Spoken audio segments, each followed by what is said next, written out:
नमस्कार। बजट 2017 पर इकोनॉमी का हाल, ये जो कार्यक्रम है इस में आप सभी का स्वागत है। जिस पृष्ठभूमि में इस साल का बजट तैयार होना है, इस कार्यक्रम में हम उन्हीं मुद्दों को शामिल करते हैं। अभी तक हम आर्थिक स्थिति, खेतीबाड़ी, ग्रामीण विकास, बुनियादी ढांचे की चुनौतियां और एंटरप्रेन्योरशिप और रोजगार पर कार्यक्रम कर चुके हैं और आज अंतिम कड़ी में चर्चा करेंगे सब्सिडी की, क्योंकि देश के बजट के लिए सब्सिडी का मुद्दा वित्त मंत्री की प्राथमिकताओं की सूची में शायद काफी ऊपर होने जा रहा है। आज हमारे साथ दो खास मेहमान हैं, डॉक्टर अरविंद बिरमानी, जाने माने अर्थशास्त्री और चीफ इकोनॉमिक एडवाइजर भी रह चुके हैं भारत सरकार में। बहुत बहुत शुक्रिया सर इस कार्यक्रम में अपना वक्त निकालने के लिए।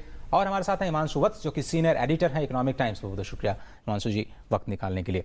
और क्यों इंपॉर्टेंट है सब्सिडी का मुद्दा, उस पर प्रधानमंत्री ने 2 दिन पहले ही इकोनॉमिक टाइम्स के जो कॉन्क्लेव है उसमें सब्सिडी की अहमियत और देश के लिए जो सब्सिडी की जरूरत पर उन्होंने क्या कुछ बयान दिया, पहले वो बयान सुनते हैं, उसके बाद इस चर्चा की शुरुआत।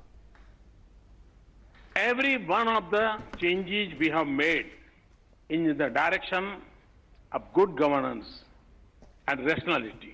We have to eliminate bad subsidies, whether or not they are called subsidies. But some subsidies may be necessary to protect the poor and the needy and given them a fair chance to succeed. Hence, my aim is not to eliminate subsidies, but to rationalize and target them. तो subsidy पर बिल्कुल साफ गोई से ये राय आती हुई कि सब्सिडी को किसी भी तरह से खत्म नहीं किया जाएगा, हटाया नहीं जाएगा, लेकिन उसको टारगेटेड किया जाएगा और उसमें पारदर्शिता लाई जाएगी। हिमांशु जी, चूंकि आप उस कार्यक्रम में रहे होंगे जी, आपने जो बॉडी लैंग्वेज थी प्रधानमंत्री की, सबसे पहले उससे क्या कुछ आपके जरिए हम समझना चाहते हैं, क्या कहना चाहते थे वो सब्सिडी को लेके? देखिए, वो एक बहुत इंपॉर्टेंट मैसेज दे रहे थे। उसके 2 पहलू हैं। एक तो जो ऑडियंस था उसमें बहुत सारे सीईओज, फाइनेंस के लोग, बैंकर्स, इंटरनेशनल ऑडियंस थे। उन सबको उनका एक मैसेज था, एक एक्सेप्ट तो आपने सुना जी। इसके अलावा उन्होंने एक और चीज बोली थी कि जब आप किसी कॉर्पोरेट को अगर आप कुछ कंसेशन देते हैं तो एक बहुत ही अच्छा सा नाम दे देते हैं, जैसे इंटरेस्ट सबवेंशन हो गया या कोई इंसेंटिव हो गया। और फिर उन्होंने बोला कि अगर मैं फर्टिलाइजर सब्सिडी को फार्म प्रोडक्शन इंसेंटिव बोलूं तो फिर कैसा लगेगा। तो उसे एक बहुत क्लियर मैसेज था कि गवर्नमेंट कोई ब्लाइंडली सब्सिडीज हटाने वाली नहीं है, लेकिन साथ में उन्होंने ये बहुत एम्फसाइज करके बोला कि बहुत फोकस्ड और टारगेटेड सब्सिडीज होंगी। गलत आदमी को सब्सिडी नहीं मिलनी चाहिए। और मेरे हिसाब से अगर फोकस ठीक कर दिया जाए तो सब्सिडी बर्डन बहुत गिर सकता है। डॉक्टर साहब, ये पहला रिएक्शन, ये जो संकेत मिल रहा है, सिग्नल दिया प्रधानमंत्री ने, क्या सब्सिडी रिफॉर्म की दिशा में सरकार सही जा रही? बिल्कुल। ये हम जो इकोनॉमिस्ट सब्सिडीज और टैक्सेस पे काम करते हैं, कई सदियां हो गई हैं, हम यही बोलते हैं कि इम्पोर्टेंट चीज़ है आप डिसाइड करिए किसको कितने पैसे देने हैं, and then leave it to the economist to advise you कि कौन सी बेहतर वे है, तरीका क्या है जिससे उनके पास पहुंचे। हम यही चाहते हैं कि वो लीकेज कम हो, एडमिनिस्ट्रेटिव कॉस्ट कम हो, करप्शन कम हो। जिसको जरूरत है उसके पास जरूर पहुंचना चाहिए। सो तथ्य यही है कि अब जो दिशा है, आई एम वेरी क्लियर कि this government has the right attitude, वो ठीक तरह काम कर रहे हैं। अब कितना सक्सेस होगा वो देखना, उस पे आते हैं। लेकिन अभी एक बड़ी तस्वीर पर निगाह डालते हैं कि जो सब्सिडी की पूरी तस्वीर है वो है क्या। अगर सरकार 1 रुपए कमाती है तो खर्च कितना किया जाता है सब्सिडी पर? करीब 10 पैसे। यानी पूरे जो सरकार का खर्च है, ये पहले 11 पैसे था पिछले साल, अभी ये थोड़ा सा कम होकर के 10 पैसे पर आया है। 2015-16 यानी जो अभी साल चल रहा है, कुल सब्सिडी की बात करें तो 2,27,000 करोड़ रुपए इस साल के लिए निर्धारित किए गए हैं। अब इसको थोड़ा सा ब्रेकअप करके देखते हैं कि कहां पर। ये देखिए, फूड सब्सिडी यानी जो खाद्य सुरक्षा के लिए जो सब्सिडी दी जा रही है वो सबसे ज्यादा 1,24,000 करोड़ रुपए। फूड सिक्योरिटी एक्ट के लिए उसमें 65,000 करोड़ रुपए की व्यवस्था, जो सीधे राज्य सरकारों की जिम्मेदारी बनती है कि वो कैसे इसका फायदा आम आदमी तक पहुंचाएं। फूड सब्सिडी पर बात करते हैं। इससे पहले कि हम दूसरे तरीके पर जाएं, डॉक्टर साहब, फूड सब्सिडी में जो रिफॉर्म्स हैं, बड़े रिफॉर्म्स जिनकी थोड़ी सी झलक जरूर मिली थी पिछले बजट में, वित्त मंत्री को करना क्या चाहिए? देखिए, I was probably the first person जिन मैंने स्टडी करवाई थी, जो पहली सबसे स्टडी कि 35% जो हम बजट में 100 रुपए करते हैं तो उसका 35 रुपए जो एक्चुअल बेनिफिशियरी जिसके लिए है सब्सिडीज की बात। हाँ, अच्छा, जो सबसे पहली स्टडी थी जो मैंने कमीशन की थी प्लानिंग कमीशन में, तो हमारा यही है कि वो 100 रुपए आप खर्चिए तो वो 100 रुपए नहीं तो 90 रुपए जाएं, तो किस तरह वो पहुंचा सकते हैं, and that is the issue. क्योंकि जो FCI है और जो एग्जिस्टिंग मेथड्स हैं वो बहुत इनएफिशिएंट है, ठीक है, बहुत लीकेज है। तो एक तरीका यही है, तो डिस्ट्रीब्यूशन रिफॉर्म्स। हाँ, हमने UID एक्चुअली मेरे दिमाग में सबसे पहले ये फूड के लिए इस्तेमाल किया जाए, एसोसिएशन में ये आया था कि UID बताएं तो कि हमें पता हो क्या चीज हम दे रहे हैं और किसके पास पहुंच रहा है। तो ये फूड सब्सिडी रिफॉर्म, ये जो अब DBT अडॉप्ट किया है, ये बहुत इंपॉर्टेंट रिफॉर्म है। लेकिन हिमांशु जी, आपको लगता है कि जो डिस्ट्रीब्यूशन रिफॉर्म है FCI के लेवल पर, उसको भी करना होगा? और अगर आपकी तरफ से वित्त मंत्री को कुछ सिफारिशें हो कि फूड सब्सिडी में जो लीकेज है उसको खत्म करने के लिए और उसको टारगेटेड और पारदर्शी बनाने के लिए क्या करना होगा? देखिए, मेरे हिसाब से जो सरकारी एजेंसीज हैं जैसे फूड कॉर्पोरेशन है, उनको फूड स्टॉक्स रखने चाहिए, इमरजेंसी रिजर्व, इस टाइप का काम करना चाहिए। ठीक है। और जहाँ तक गेहूं चावल बेचने की बात है, वो आपको मार्केट पे छोड़ना चाहिए क्योंकि वो बहुत एफिशिएंट होते हैं।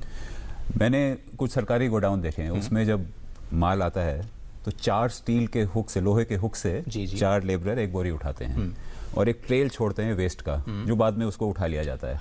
ऐसी एक चीज जो मैंने देखी थी, और पूरे चेन में right from the farmer till the consumer बहुत सारी ऐसी लीकेजेस हैं। तो जो एंड में जिसके लिए आप सब्सिडी दे रहे हैं, जो राशन शॉप से गेहूं खरीदता है, वो भी बहुत खुश होगा। उसको आप जो सब्सिडी है वो पैसे उसके बैंक अकाउंट में डाल दें। अच्छा, ताकि ये जितना भी इनएफिशिएंट सिस्टम है वो सारा खत्म हो जाए। और जैसे डॉक्टर साहब ने बोला कि अगर 100 रुपए की सब्सिडी से 35 रुपए ही पहुंच रहे हैं, तो उसको अगर 90 मिल जाए तो उससे तो 2.5 गुना मिल रहा है, वो तो उससे ही खुश हो जाएगा। प्लस इससे क्या होगा कि एक आदमी के नाम पे 4-5 लोग सब्सिडी, हाँ, बहुत घोटाले हो रहे हैं, वो फिर प्राइवेट ट्रेड को जा रहा है, यहाँ कुछ और मिल रहा है। तो वो इनएफिशिएंसी अगर वाइप आउट हो जाए तो उसी से ही फिस्कल सिचुएशन बहुत इंप्रूव हो सकती है, जैसे कि LPG डायरेक्ट ट्रांसफर ने सिद्ध किया है। वो एक बहुत ही सक्सेसफुल और मेरे ख्याल से एक मार्गदर्शक योजना रही है। डॉक्टर वानी, इससे पहले कि मैं फर्टिलाइजर सब्सिडी पे जाऊं, एक छोटी सी बात कि क्या अगर हम लीकेज रोकें तो ये जो एक स्टडी बोल रही है कि आप 25,000 करोड़ रुपए हर साल बचा सकते हैं, ये मेरे हिसाब से बहुत बड़ा आंकड़ा है और आप इसे बहुत दूसरी योजनाओं में इसका इस्तेमाल कर सकते हैं।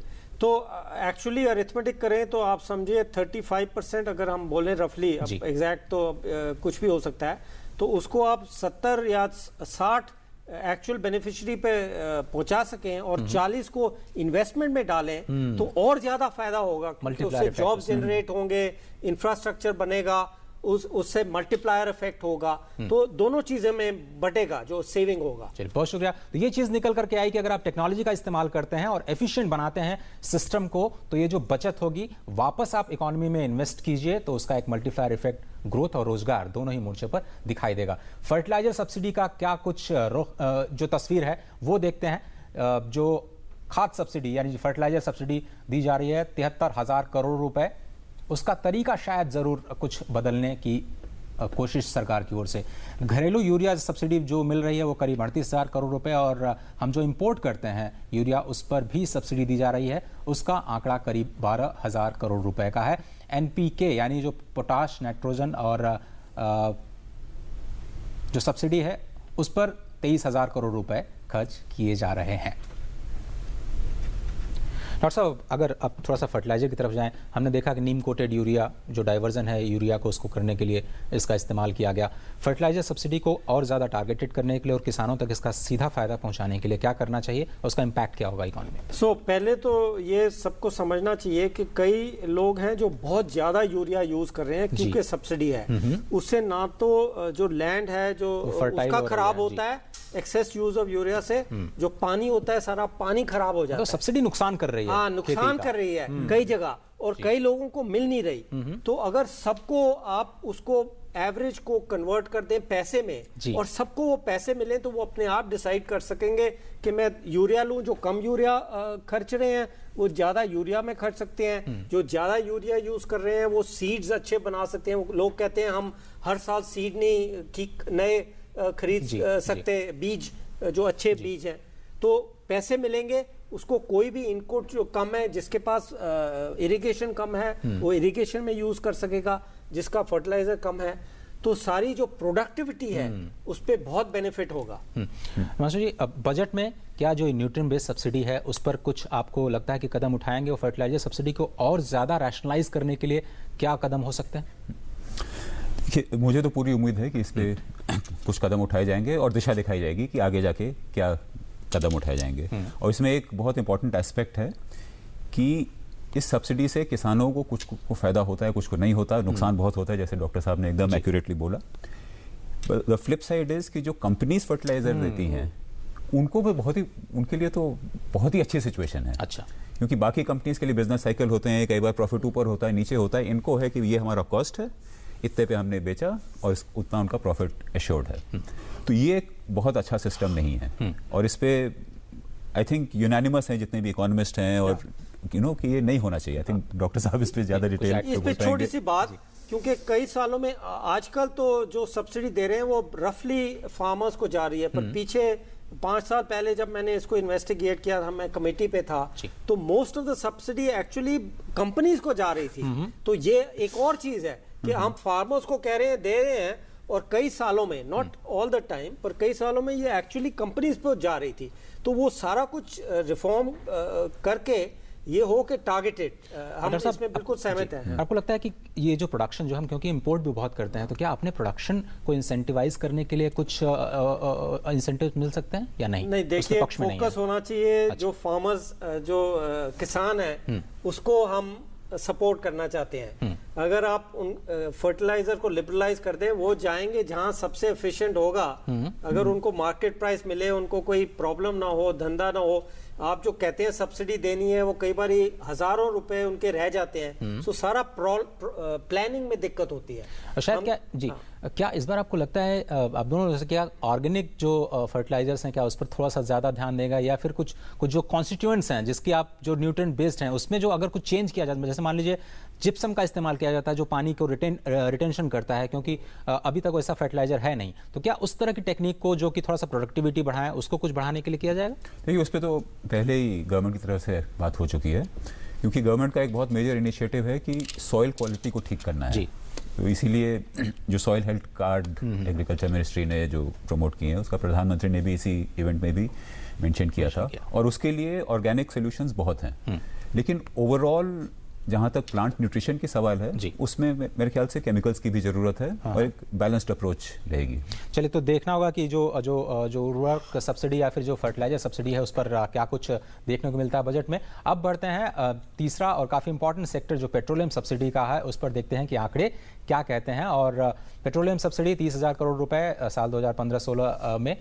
एलपीजी और केरोसिन सिर्फ 2 ही चीज़ें हैं जिस पर अब सब्सिडी मिल रही है। पेट्रोल और डीजल को डीकंट्रोल कर दिया गया है। 22,000 करोड़ रुपए करीब एलपीजी सब्सिडी के तौर पर दिए जा रहे हैं, और करीब 16 करोड़ माफ़ कीजिएगा उपभोक्ता हैं जिन तक ये एलपीजी सब्सिडी पहुंच रही है। केरोसिन सब्सिडी 8,000 करोड़ रुपए। केरोसिन, शायद जो ये नया साल है डॉक्टर विरमानी, वो केरोसिन सब्सिडी के ऊपर शायद अब फोकस करने जा रही है, और ये कहा जा रहा है कि इससे कम 300 से 500 करोड़ रुपए की बचत होगी।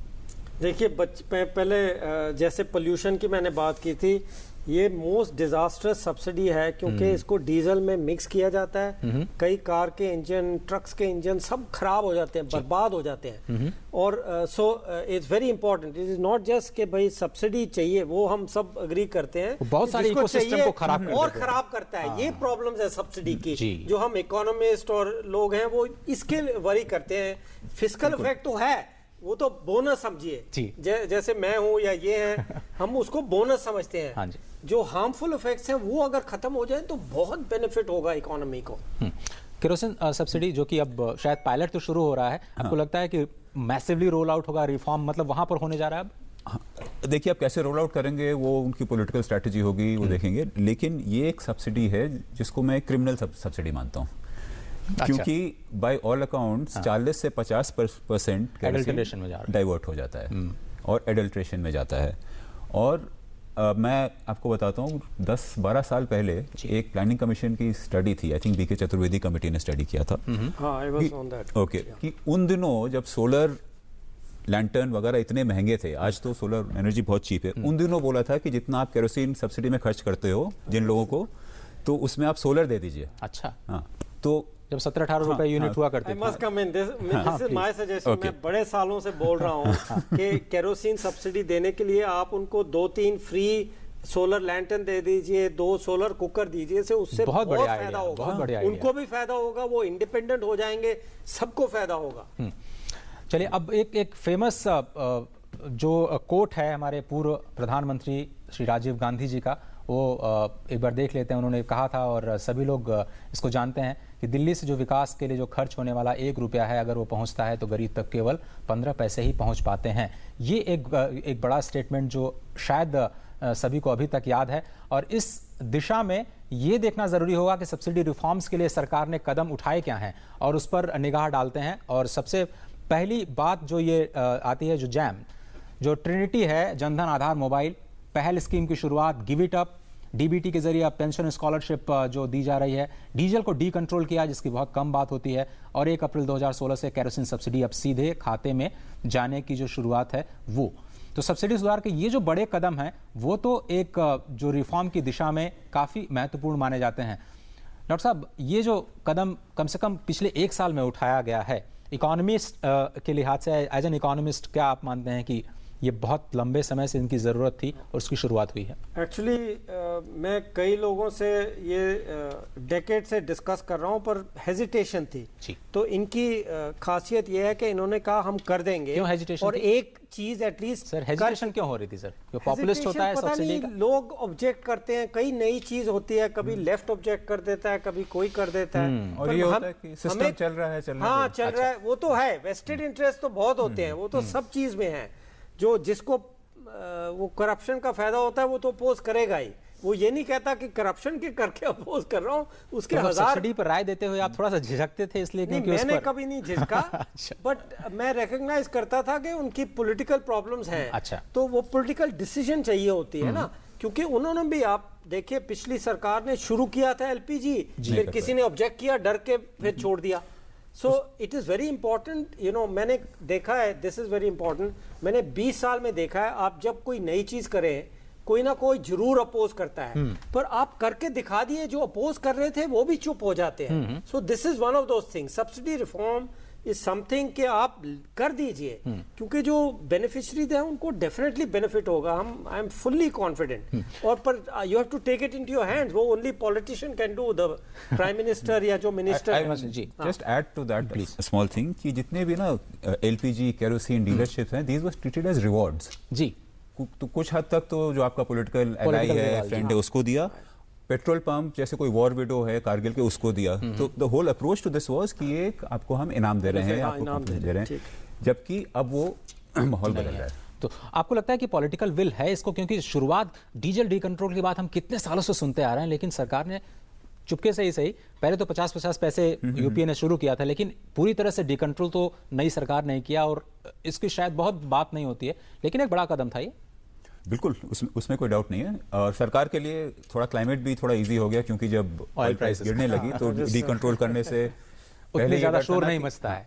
एक टाइम था कि आप डी कंट्रोल कर रहे हैं तो डीजल 10 रुपए महंगा हो गया, तो बड़ा मुश्किल होता है। तो वो सरकार के लिए थोड़ा एडवांटेज रहा। लेकिन ये क्रेडिट देंगे कि एक जो कंट्रोल था उनके हाथ में, वो उन्होंने हटा दिया कि हमें ये कंट्रोल नहीं करना। हाँ, 2 चीजें ऐड करूंगा। एब्सोल्युटली, बिल्कुल करेक्ट बोला। एक तो टेस्ट आएगा जब ऑयल प्राइसेस बढ़नी शुरू होंगी, एंड सेकंड इज कि अब जो ऑयल रिलेटेड है सबको डी कंट्रोल कर दीजिए, सबको रिफॉर्म कर दीजिए, क्योंकि इतनी बड़ी अपॉर्चुनिटी आपको 4 साल बाद नहीं मिलेगी। सो मैं तो कहूंगा जो केरोसिन, जो 3 चीजें आपने डिस्कस करी हैं, ये 1-2 साल में कर देनी चाहिए, नहीं तो फिर ऐसी अपॉर्चुनिटी कभी नहीं आएगी। अच्छा डॉक्टर साहब, आपको याद होगा प्रणब मुखर्जी साहब ने कहा था कि जीडीपी का 2% पे कैप करना चाहिए, उसको सरपास नहीं करना चाहिए, सब्सिडी बिल की बात करें। और अभी करीब करीब शायद 1.6% पे, अगर मैं गलत नहीं हूँ, इस साल के लिए। आपको लगता है ये अचीव कर पाएंगे लुकिंग एट द सिचुएशन? मुश्किल है। जो एक्चुअली जो NIPF से हमने स्टडी कराई थी, उस वक्त भी मैं फाइनेंस मिनिस्ट्री में था, उन्होंने कहा था कि मैक्सिमम 3% होना चाहिए, पर गवर्नमेंट एक्चुअली बोल्ड थी। आपने बिल्कुल सही बोला है। एक गवर्नमेंट, मेरा ख्याल प्रणब मुखर्जी साहब थे शायद, उन्होंने शायद 2% का ऑब्जेक्टिव दिया था। वो डिफिकल्ट है बट अचीवेबल। तो इस बार शायद 1.6, और I don't know the exact numbers, आपको शायद पता होंगे। अब बजट के नंबर्स 1.6% है हिमांशु जी, लेकिन सरकार ने एक चीज और भी कही कि ये जो पेट्रोलियम सब्सिडी से जो सेविंग हो रही है वो बहुत मैसिव सेविंग है, उसको वो फूड सब्सिडी की तरफ डाइवर्ट करेंगे। और क्या ये जो रैशनलाइजेशन है वो सही डायरेक्शन है? देखिए, जहाँ तक मैंने सुना, इसी इवेंट में जेटली जी भी थे हमारे ET ग्लोबल समिट में, और प्रधानमंत्री जी भी थे। तो जेटली जी ने एक बात बहुत स्पष्ट रूप में बोली थी। वैसे तो हर एक चीज़ में बोल रहे थे कि भैया बजट का इंतजार कीजिए, ठीक है, लेकिन एक चीज़ बोली थी कि हमारे किसानों ने 2 साल फेल्ड मानसून देखी है, तो फार्म सेक्टर को फंड्स की ज़रूरत है और मिलने चाहिए। तो वो भी एक सिग्नल है, क्योंकि अभी तक उन फार्मर्स का जो प्लाइट है, जो डिस्ट्रेस है, वो एकदम टॉप पे नहीं आया था, जो अब गवर्नमेंट उसको स्ट्रेट अवे टैकल करना चाहती है। सर, उन्होंने ये भी कहा कि ये बजट पॉपुलिस्ट नहीं होगा उसी जगह पे। तो इस दोनों का क्या मतलब, आपको क्या सिग्नल मिला इस चीज से? आप एक तरफ कह रहे हैं कि फार्म क्राइसिस को करने के लिए इन्वेस्टमेंट करना चाहिए, दूसरा पॉपुलिस्ट नहीं होगा। दोनों बातें सही हैं?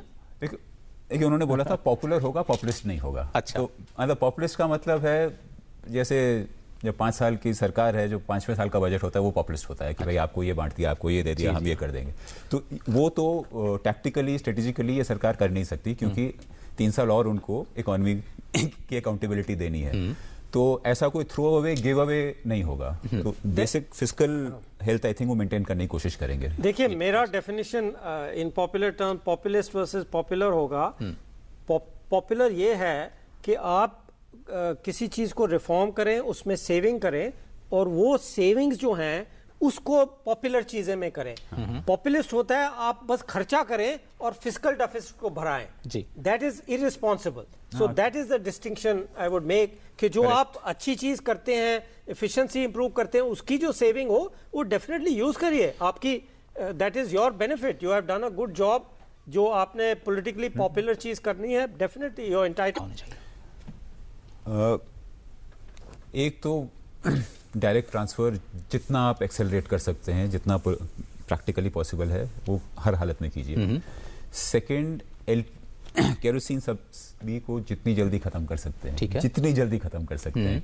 मुझे तो ये लगता है जैसे जब LPG सब्सिडी एक बहुत ही सक्सेसफुल पेट्रोलियम मिनिस्टर की स्कीम रही है, जब वो उन्होंने फोकस किया तो इतने सारे डुप्लीकेट कनेक्शन, डबल कनेक्शन निकले कि LPG सब्सिडाइज सेल कम हो गया, कमर्शियल सेल बढ़ गया। जी। तो ये मैं तो लिमिट करूंगा इन 2 चीजों पे जो प्रैक्टिकल है, और इसके बेनिफिट्स बहुत हैं। जब 1.25 लाख करोड़ की सब्सिडी आपने 10% भी गेन कर लिया, तो आपको 10,000 करोड़ से ज्यादा मिल रहा है। मैं एक चीज ही ऐड करूंगा, मैं बिल्कुल सहमत हूँ ये 2 चीजों में, पर कई लोग कहते हैं कि फर्टिलाइजर सब्सिडी को डायरेक्ट करना बहुत मुश्किल है। मुझे याद है, मैं 5-10 साल पहले, actually before the Chaturvedi committee, मैं इफ्को के चेयरमैन से मैंने बात की थी, और उसने मेरे को अश्योर किया था कि वो कहता था मुझे दे दो आप, मैं सबको फर्टिलाइजर सब्सिडी डायरेक्टली डिलीवर करूंगा। तो अगर वो इतनी कॉन्फिडेंस से कह सकता था, I think it is all vested interest कि दे कीप सेइंग कि ये हो नहीं सकता, ये प्रॉब्लम है। सब चीजों में प्रॉब्लम होती है, आप कोशिश तो करिए, कोशिश तो कीजिए, स्टार्ट तो करिए। चलिए, तो अब चलिए, इस कार्यक्रम को अब यहीं पे खत्म करने का वक्त हो चुका है, लेकिन कल से हम आपके लिए लेकर के आ रहे हैं सबका बजट, क्योंकि ये हमारी मैराथन कवरेज जो है वो सबका बजट, जिसमें हम लेकर के आएंगे बजट कैंपस और FM सर प्लीज बजट यात्रा, बजट की पाठशाला, ये जो तमाम जो एलिमेंट्स हैं उसके जरिए हम शायद कोशिश करेंगे कि इस देश के बजट की सबसे बड़ी कवरेज आपके देश के अपने चैनल DD न्यूज पर कल शाम 7:30 बजे से लेकर के आए। फिलहाल आप दोनों ही गेस्ट का बहुत बहुत शुक्रिया डॉक्टर वरिमानी, इस कार्यक्रम में वक्त निकालने के लिए, और जो सुझाव आपने दिए अपने अनुभव के आधार पर, बहुत बहुत शुक्रिया आपका। और हिमांशु जी, आपका भी बहुत बहुत शुक्रिया। फर्स्ट हैंड एक्सपीरियंस जो कल PM और FM ने बोला, आपने हमें आकर कर दिया, बहुत बहुत शुक्रिया आपका। तो आज के इस कार्यक्रम में सिर्फ इतना ही, लेकिन कल भूलिएगा मत, 7:30 बजे सबका बजट लेकर के हम हाजिर होंगे। फिलहाल मुझे और मेरी पूरी बजट टीम को दीजिए इजाजत। नमस्कार।